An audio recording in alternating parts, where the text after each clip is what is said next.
Facebook আইডির নাম কিভাবে এবং কোথা থেকে পরিবর্তন বা চেঞ্জ করতে হয় সেটাই তোমাদের আজকের এই ভিডিওটিতে দেখাবো। তো বন্ধুরা, ফেসবুক আইডির নাম পরিবর্তন করার জন্য তোমরা তোমাদের মোবাইলের ফেসবুক অ্যাপ্লিকেশনটাকে ওপেন করে নেবে। তো ফেসবুক অ্যাপ্লিকেশনটা ওপেন করা হয়ে গেলে তোমরা এখান থেকে উপরে ডান দিকের কর্নারে যে 3 লাইন মেনু আছে, তোমরা এই 3 লাইন মেনুতে ক্লিক করে দিবে। তারপরে তোমরা এই পেজটাকে কিছুটা উপরের দিকে স্ক্রল করবে। কিছুটা উপরের দিকে স্ক্রল করার পর তোমরা এখান থেকে সেটিং এন্ড প্রাইভেসি এই অপশনটাতে ক্লিক করে দিবে। তারপরে তোমরা এখান থেকে সেটিং অপশনে ক্লিক করে দিবে। সেটিং অপশনে ক্লিক করে দেওয়ার পর এই পেজটা কিছুক্ষণ লোড নেবে। লোড নেওয়ার পর তোমাদের সামনে এরকম টাইপের একটা পেজ আসবে। তোমরা এখান থেকে see more in account centre যে ব্লু কালারের লেখা আছে, তোমরা এই অপশনটাতে ক্লিক করে দিবে। তারপর তোমরা এখান থেকে সবার উপরে যে একটা অপশন দেখতে পাচ্ছ প্রোফাইল, তোমরা এই প্রোফাইল অপশনে ক্লিক করে দিবে। তারপরে তোমরা এখান থেকে প্রোফাইল নেম যে শো হচ্ছে, আমার যেরকম শো হচ্ছে এখানে রাহুল ইসলাম আমার প্রোফাইল নেম, তো আমি এখান থেকে এই প্রোফাইল নেমটাতে ক্লিক করে দিলাম। তো প্রোফাইল নেমের উপর ক্লিক করে দেওয়ার পর তোমাদের সামনে এরকম টাইপের একটা পেজ আসবে।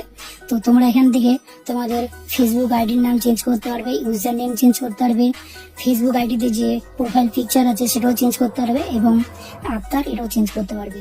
তো আমরা যেহেতু শুধু আমার ফেসবুক আইডির নামটা চেঞ্জ করবো বা কিভাবে চেঞ্জ করতে হয় সেটা দেখাবো তোমাদের, তো তার জন্য আমি এখান থেকে সবার উপরে যে একটা অপশন দেখতে পাচ্ছ নেম, তো আমি এই নেম অপশনে ক্লিক করে দিলাম। তো নেম অপশনে ক্লিক করে দেওয়ার পর দেখতে পাচ্ছি বন্ধুরা আমার এখানে ফেসবুক আইডি পুরোনো নামটা শো হচ্ছে। তো আমি এটা চেঞ্জ করে নতুন দেবো, ঠিক আছে।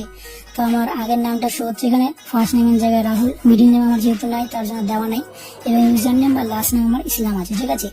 তো আমার ফার্স্ট নেম যেটা আছে আমি ফার্স্ট নেম সেটা রাখবো, ঠিক আছে, এবং মিডিল নেম আমার নাই তার জন্য আমি দেবো না। তো আমি শুধু আমার লাস্ট নেম বা ইউজার নেমটা চেঞ্জ করবো, ঠিক আছে। তো তোমরা এখান থেকে তোমাদের ফার্স্ট নেমের জায়গায় ফার্স্ট নেম দিয়ে দিবে, মিডিল নেমের জায়গায় মিডিল নেম দিয়ে দিবে, এবং ইউজার নেমের জায়গায় বা তোমাদের লাস্ট নেম যেটা আছে সেটা টাইটেল সেটা দিয়ে দিবে, ঠিক আছে। তো এখান থেকে আমি ইসলামটাকে কেটে এখানে আমি শুধু খান করবো, ঠিক আছে। তো আমি ইসলামটা কেটে দিলাম, এখান থেকে আমি খান করে দিচ্ছি, KHAN খান করে দিলাম, ঠিক আছে। তারপরে তোমরা এখান থেকে নিচে যে একটা অপশন দেখতে পাচ্ছ রিভিউ চেঞ্জ, তোমরা এই অপশনটাতে ক্লিক করে দিবে। তো রিভিউ চেঞ্জে ক্লিক করে দেওয়ার পর তোমাদের সামনে এরকম টাইপের একটা পেজ আসবে। তোমাদের এখানে বলছে সবার উপরে লেখা আছে, কি লেখা আছে, প্রিভিউ ইউর নিউ নেম, মানে তুমি নামটা কি ধরে না দিতে চাও, রাহুল খান না খান রাহুল, মানে আমার সোজা নামটা দেখাচ্ছে একবার, একবার উল্টা নামটা দেখাচ্ছে। তোমরা যদি উল্টা ভেবে দিতে চাও বা মানে ইউজার নেমটা প্রথমে এবং ফার্স্ট নেমটা পড়ে, তাহলে তোমরা এই যে নিচে দেখতে পাচ্ছ একটা বাটন আছে, বাটনে ক্লিক করে দিলে আমার খান রাহুল হয়ে যাবে আইডির নাম, ঠিক আছে। তো আমি যেহেতু যেরকম আমার নাম আছে সেরকমই আমি রাখবো, রাহুল খান। তো রাহুল খানে আমি ক্লিক করে দিলাম। তারপর এখান থেকে আমি নিচে যে একটা অপশন দেখতে পাচ্ছ সেভ চেঞ্জেস ব্লু কালারের যে বাটনটা আছে এখানে আমি ক্লিক করে দিলাম। তো এখানে ক্লিক করে দেওয়ার পর এই পেজটাকে যখন লোড নেবে, লোড নেওয়ার পর দেখতে পাচ্ছ বন্ধুরা আমার যে প্রোফাইল নেম বা আইডি নাম যেটা আছে সেটা কিন্তু সাকসেসফুলি ভাবে চেঞ্জ হয়ে গেছে, ঠিক আছে। তো তোমাদের আমি একটা কথা বলে রাখি বন্ধুরা, তোমরা যদি তোমাদের ফেসবুক আইডির নামটা চেঞ্জ করো, তাহলে আজকে যদি তোমাদের ধরে নাও ফেসবুক আইডির নামটা চেঞ্জ করছো, তাহলে আজ থেকে ঠিক 7 দিন পরে আবার তুমি তোমার ফেসবুক আইডির নামটা চেঞ্জ করতে পারবে, ঠিক আছে। এখানে 7 দিন পর পর ফেসবুক আইডির নামটা চেঞ্জ করা যায়, ঠিক আছে, এটাই বলার ছিল।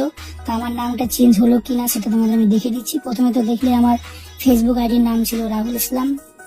তো দেখতে পাচ্ছ আমার ফেসবুক আইডির নামটা কিন্তু সাকসেসফুলি ভাবে পরিবর্তন হয়ে গেছে, ঠিক আছে। আমার প্রথমে নাম ছিল রাহুল ইসলাম, এখন আমার নামটা চেঞ্জ করে রাখলাম আমি রাহুল খান। তো এভাবেই বন্ধুরা তোমরা তোমাদের ফেসবুক আইডির নামটা পরিবর্তন করতে পারবে।